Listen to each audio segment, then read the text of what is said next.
that's what I changed this year. I made sure that I was in it in every moment, getting to know people, enjoying every part of the competition. Yeah. So parang instead of getting super stressed out about everything, you were trying to make the most of every moment. So na-enjoy mo naman siya? Super, super. Ah, okay. What was the best part for you this year, the journey? Aside from wearing the crown, syempre. For me, it's always meeting all these amazing women because I've had friends for a very long time that I met through pageants. And I think this is one of my venues into meeting lifelong friends, pageants. Because like Win-Win and Kat and Ileana, they're all amazing. You know, I said a while ago during the press con, Miss D, that these are also women whose their dream is also to be Miss Universe Philippines 2025. And yet, when I won, I saw how much they celebrated for me, and I saw that they were really happy for me, even though they had to give up on their dreams. That was very touching because, I mean, not just you're celebrating your own victory, but yung mga kasama po, that's very important, your peers, di ba? So, when you were announced the winner, di ba 6 na? Medyo iba ngayon, di ba? From 6 to 1. So, I mean, what was that like in the inside of you? I mean, syempre, like, was your heart exploding or what were you thinking of at that moment? Before coming out of that stage, on that stage, I wasn't thinking anymore, Miss D. I was just feeling all throughout. No thinking anymore. Yeah. But before coming out of that stage, I thought that, hey, you know, I gave it my best. I gave it all I've got. And this is my best shot. And if it's not enough for everyone, that's okay. I could be at peace knowing that I gave it my everything. Yeah.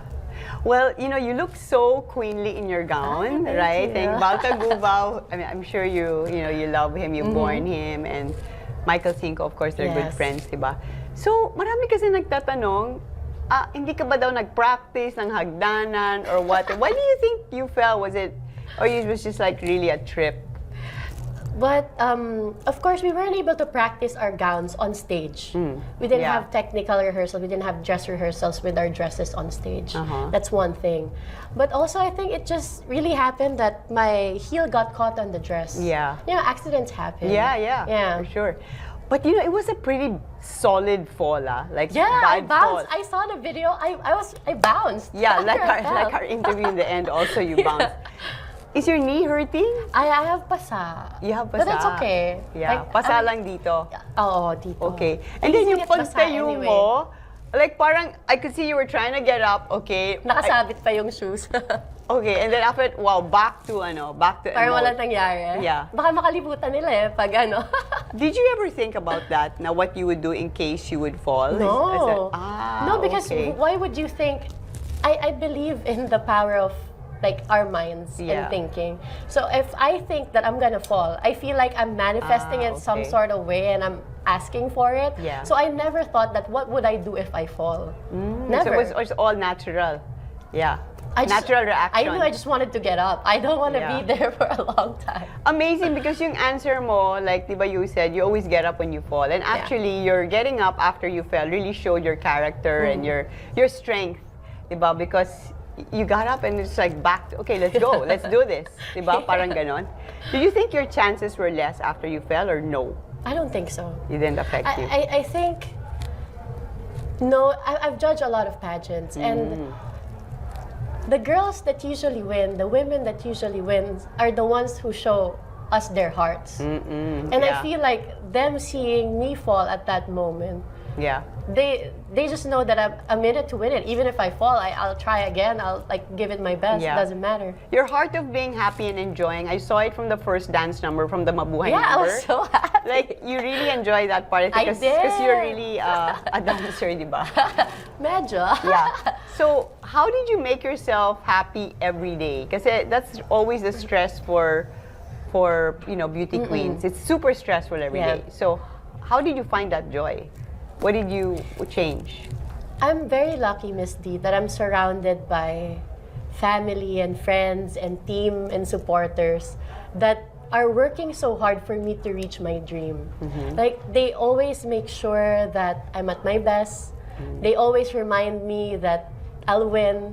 And I think just tuning into that positive energy, making sure that, because there will always be daily stresses in our lives, especially in pageants, like always something that comes up. Yes. But I choose to focus on the positive things, like people from my school back like 15 years ago that I haven't spoken to in a while, messaging me saying good luck. Those are the things that I try to cultivate. Like, I make sure that I listen to those positive things. Yeah. Because there's a lot of support and love around me if I like just look. People talaga around you are so important, no? I talked to your mom and your sister was there and your stepdad. They were super duper happy. But talking about your team, did you keep the same team as well? Can you share with us some of the key people in your team? I know that Patty and Nikki's here for your makeup. So you want to share a little bit? I have, the thing with my team, Miss D, is I just expanded.